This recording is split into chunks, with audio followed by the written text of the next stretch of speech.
देखिए बच्चों, इसमें ये भी पेपर में आएगा जरूर। इस ये जो है कि त्रिकोणमिति से है, तो त्रिकोणमिति से देखिए इसका मान ज्ञात करना है। कैसे मान ज्ञात करेंगे समझिए। यहाँ पे देखिए निम्नलिखित का मान ज्ञात करना है, यानी कीजिए।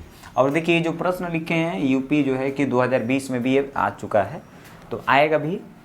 ऐसे प्रश्न जरूर आएंगे पेपर में। तो देखिए इसका मान कैसे निकालेंगे।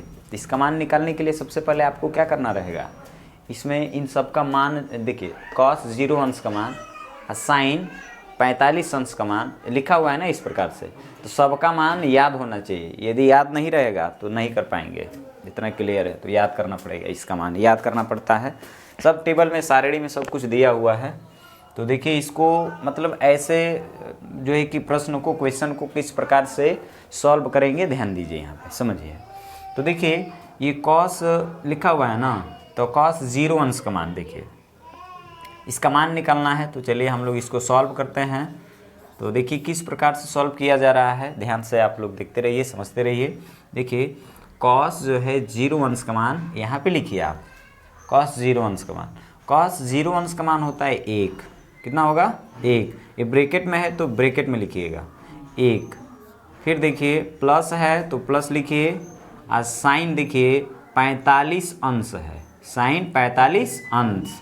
तो साइन 45 अंश का मान होता है 1 बटे यानी कि 1/√2, ठीक, यानी 1 बटे करड़ी में 2। प्लस है, प्लस को देख करके लिखिएगा, जो चिन्ह रहेगा उस तरीके से आप लिखते हुए बढ़िएगा आगे। साइन 30 अंश है तो साइन 30 अंश का मान होता है 1/2, हाँ 1/2। इस प्रकार से लिख लेना है। तो इस प्रकार से जैसे लिख लेंगे फिर आगे बढ़िए। आगे बढ़ने पर देखिए क्या मिलेगा आपको। फिर ये जो सवाल है इसको फिर ब्रैकेट में लिखेंगे। देखिए क्या है, साइन 90 अंश है तो साइन 90 अंश का मान लिखिएगा। साइन 90 अंश का मान 1 होता है। अब माइनस है तो माइनस लिखेंगे। कॉस 45 अंश है तो कॉस 45 अंश का मान होता है 1/2, 1/2। अब प्लस कॉस 60 अंश का मान होता है 1/2, 1/2। तो देखिए इस प्रकार से ऐसे बस आपको लिख देना है। तो देखिए मान यदि नहीं आप लोगों को जैसे मान यदि नहीं याद रहेगा तो नहीं कर पाएंगे, ठीक है। तो मान आपको ना याद करना पड़ेगा। तो ये cos 0 अंश का मान, अब इसके अंदर कैलकुलेशन करना पड़ेगा। तो देखिए अब यहाँ पे 1/2 है, और यहाँ पे तो थोड़ा सा आप इसको अच्छे तरीके से लिख लीजिए आमने सामने, इधर जो हल करने वाला है 1 + 1/2 आप प्लस 1/2। इस तरीके से थोड़ा अभी एक स्टेप लिखिए, फिर आगे बढ़ेंगे।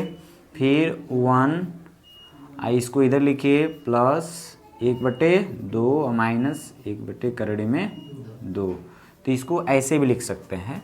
इस चीज़ को ऐसे थोड़ा अरेंज कर सकते हैं, आगे पीछे लिखने में कोई दिक्कत नहीं होगा। फिर अब देखिए समझिए, अब ऐसे ही इसलिए लिखे हैं ना कि इनका आपस में जैसे कि कुछ कैलकुलेशन हो जाएगा। तो 2 का गुणा 1 में करेंगे तो कितना होगा, हाँ 2 एकम में 2, 2 एकम में 2, और 2 में फिर 1 जोड़ेंगे तो कितना होगा, 3 हो जाएगा। तो यहाँ पे लिखेंगे, डायरेक्ट लिखिए 3/2 आप प्लस 1/2, ऐसे लिख के ऐसे कर दीजिए। फिर आगे देखिए, फिर इसका इसी तरह करना है। 2 एकम में 2 और 2 1 3, इसका इसमें गुणा करेंगे तो 2 एकम में 2, यहाँ पे 2 हो गया तो 2 1 3। तो लिखेंगे 3/2 माइनस ये कितना है 1/2 में, हाँ 1/2 हो गया। अब देखिए यहाँ पर, अब देखिए क्या एक फॉर्मूला यहाँ पे क्रिएट होता है, यानी फॉर्मूले के बेस पे हल होने लगा है यहाँ पे। जो कि फॉर्मूला क्या होता है इधर साइड में बता दे रहे हैं। देखिए जैसे एक ब्रैकेट में होता है फॉर्मूला, जैसे होता है कि एक ब्रैकेट में a + b और दूसरे ब्रैकेट में होता है a - b, तो बराबर हो जाता है a का a में गुणा होता है तो a² माइनस b²। इसी प्रकार से इसी फॉर्मूले के बेस पे यहाँ पे क्रिएट हो चुका है, बन चुका है।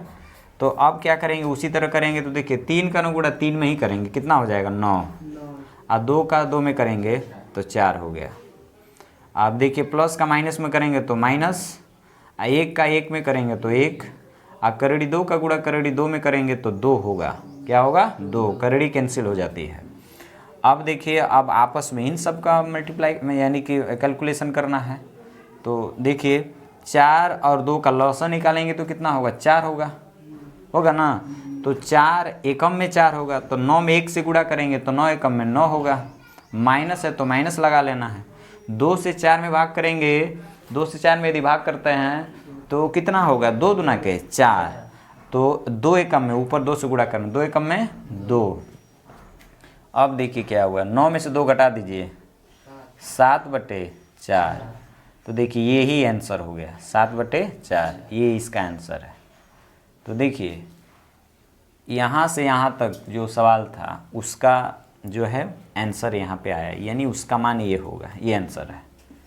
तो इस तरीके से देखिए सिंपल भी है, बस मान याद रखना है, मान याद रखेंगे तो मतलब हल हो जाएगा। कैलकुलेशन में थोड़ा सा समझ लेना है आप लोगों को। तो देखिए बच्चों, तो इस प्रकार से इसको हल करना है, तो आप लोग भी सीखिए इसको अच्छे तरीके से, जो कि एग्ज़ाम में ज़रूर ऐसा प्रश्न पूछेगा इस बार यूपी बोर्ड के एग्ज़ाम में।